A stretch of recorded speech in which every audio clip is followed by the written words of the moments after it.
Herta is the most well-known member of the Genius Society, and while you may know her as a cute little puppet lady, she is much more than that. Herta has accomplished feats like rapid de-aging, meeting the gods, fighting in wars, and solving an imaginary leakage phenomenon. Whatever that means. Buckle up, lads, because today we'll be covering everything we know about Herta and the Genius Society as a whole, to get you ready for the launch of the game on April 26th.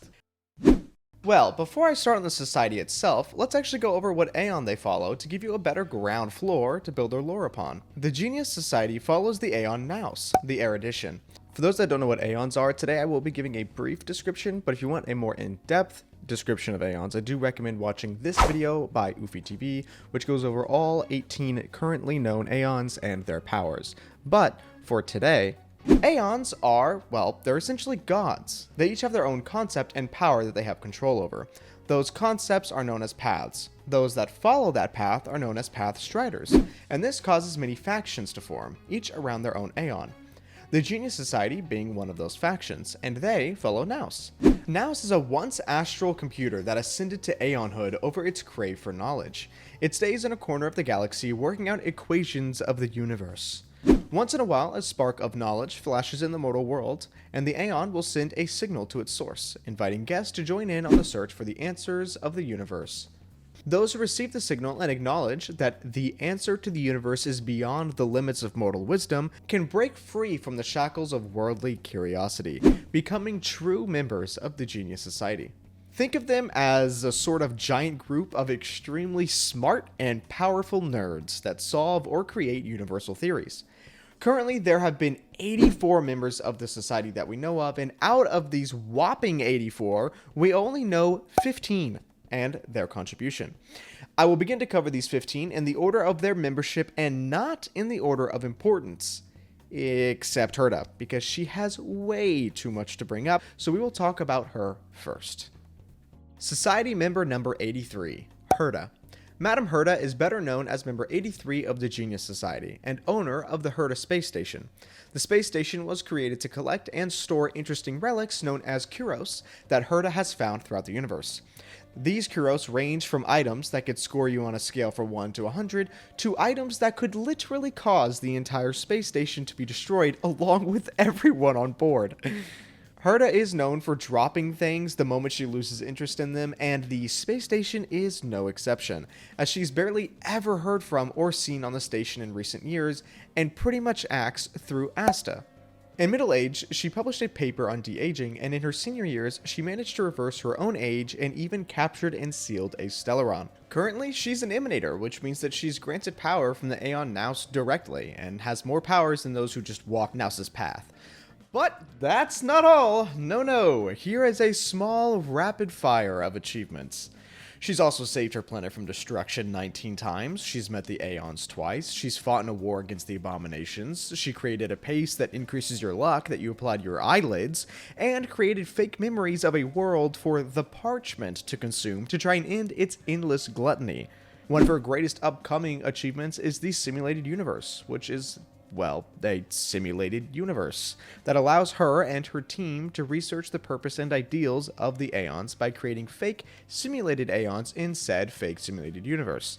Her team includes member number 76, Screwllum, member 81, Ruan Mei, and member 84, Lloyd.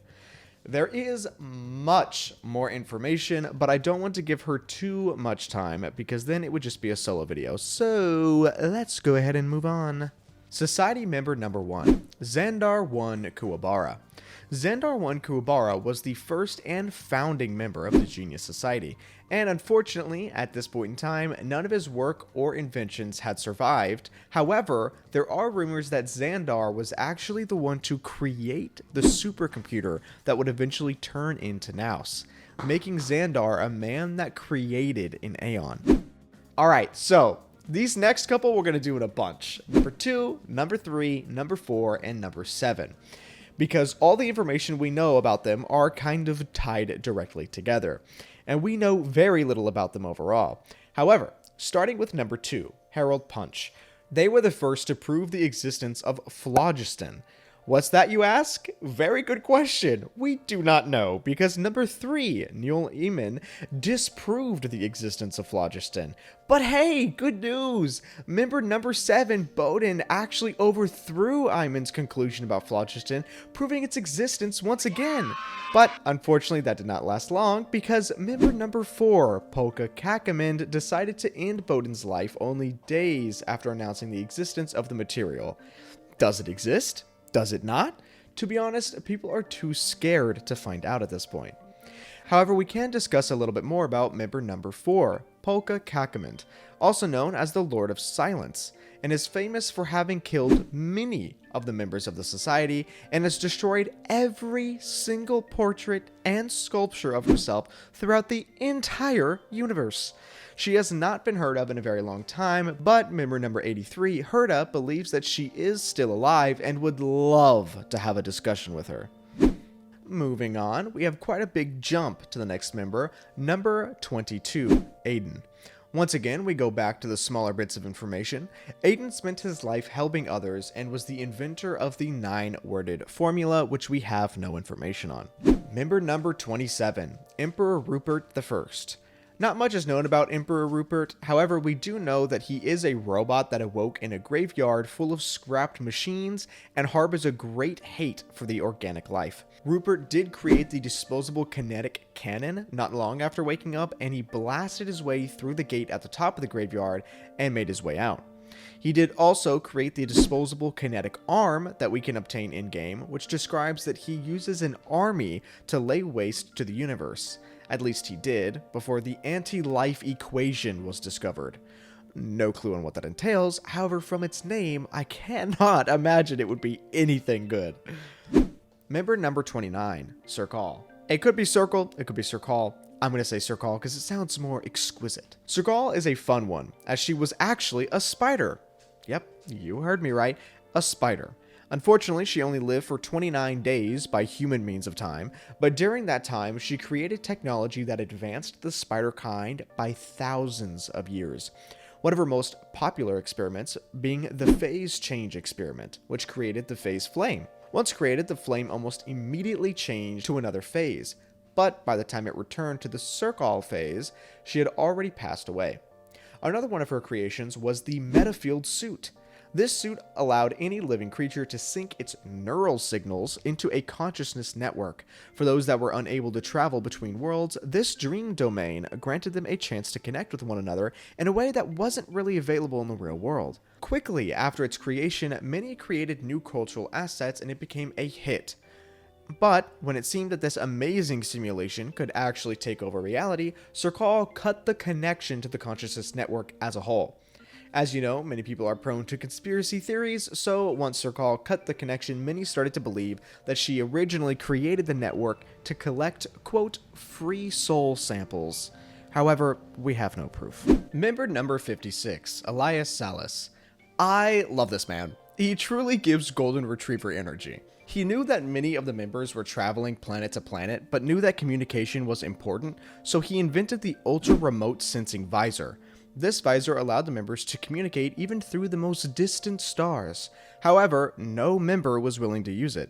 Even those that answered a call would actually fake being an answering machine. The sadness only continues though, because Elias had a beautiful dream, where the geniuses of the society would come together and happily converse about their lives, loves, and dreams.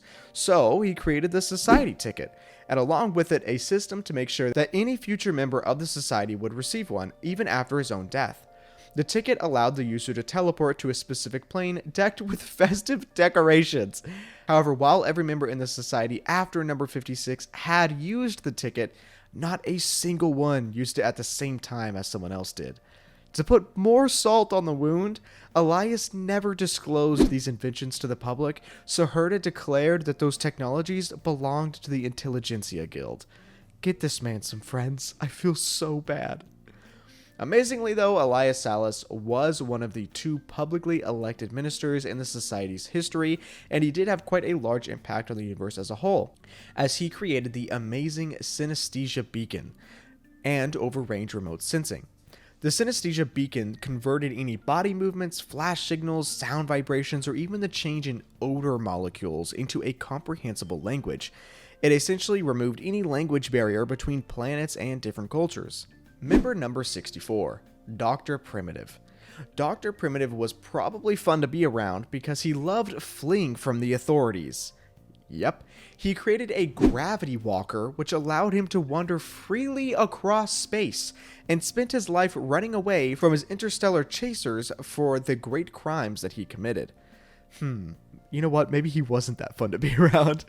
He did love the thrill of being pursued, however, and made sure that he never got too far from those hunting him, but he also made sure that he didn't get too close. Besides that, he was rumored to have owned the Doctor's Robe, which held great power. However, we don't know or have any confirmation that he ever owned it, or what the powers really were. The last thing known about this criminal is that there was a group that went by Galaxy Rangers, which was formed from volunteers that believed the goodness and justice of the universe must be served through the action of individuals. They somehow provoked Dr. Primitive, and the group was never heard from again. Member number 76, Screwllum. Screwllum is a friendly android that seeks to find the truth behind inorganic life.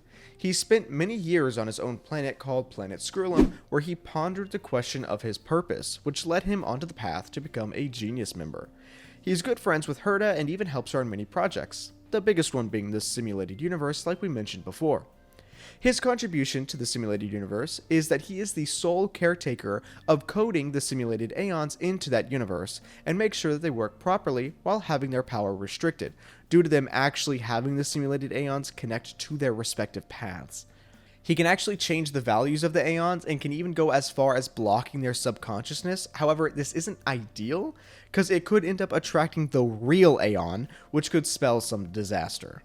In other achievements, Screwllum has actually even written a book, albeit just to educate his butler on the maintenance of a large computer, but still, he wrote a book. He also partook in a hack battle against Silverwolf, which was probably started due to the fact that Silverwolf somehow managed to hack his systems and crack his code, but he did end up winning this battle though, as Silverwolf ended up falling asleep. But this hack battle is a major importance because this battle alone caused Elias to get his eyes on Silverwolf, which caused her to join the Stellaron Hunters. Member number 81, Ruan Mei. Don't get too excited, this is not a Mei XP, and not much is known except that she was the one that cultivated the protoplasm of the simulated Aeons in the simulated universe. Member number 84, Stephen Weirdo Lloyd. The most recent member of the Genius Society. If you remember, we did mention that he is on the Simulated Universe team with Herta and is responsible for creating ideas and features to implement into the Simulated Universe to make it feel fresh and fun for the user. He has great experience with this because he himself does love playing video games, so he likes to take ideas and features from games that he plays and add them into the universe, like breakable objects and destructibles. When he's not working on the simulated universe or playing video games, he spends time in his adoptive father's fruit shop. He seems to be a more down-to-earth fellow because he is known for not wanting to be known and wishes to stay anonymous in the credit of the simulated universe because he doesn't want to make a big splash in the world. He is, however, the creator of some amazing technology known as the Genius's Frequency Catcher. He wanted to find a way to slack off at work without being noticed, so he made a pair of gloves that could capture specific frequencies and the escaping sound and light, allowing himself the pleasure of researching the stringed instruments beyond the frequency fence. A lot of big words, not really sure how to interpret that, but we know it allows him to work without slacking off. This technology did actually exceed Aiden's classic sciences. Well, ladies and gentlemen, you are now caught up and acquainted with the members of the Genius Society. Like I mentioned with Herta, there is still a lot of information out there, which will only increase when the game fully releases on April 26th, when we have the full game to scour through. So go ahead and do me a favor. Write down your favorite and most interesting Genius members and make sure to join our Discord to discuss about them with us and what new information you find about them when the game releases. If you are interested in more theories about other important characters in the Star Rail universe, feel free to check out a theory I did on one of the main cast members, March 7th, and the possibility that she was created by an Aeon. Thank you all for watching, and I will catch you all on April 26th when we all go starward.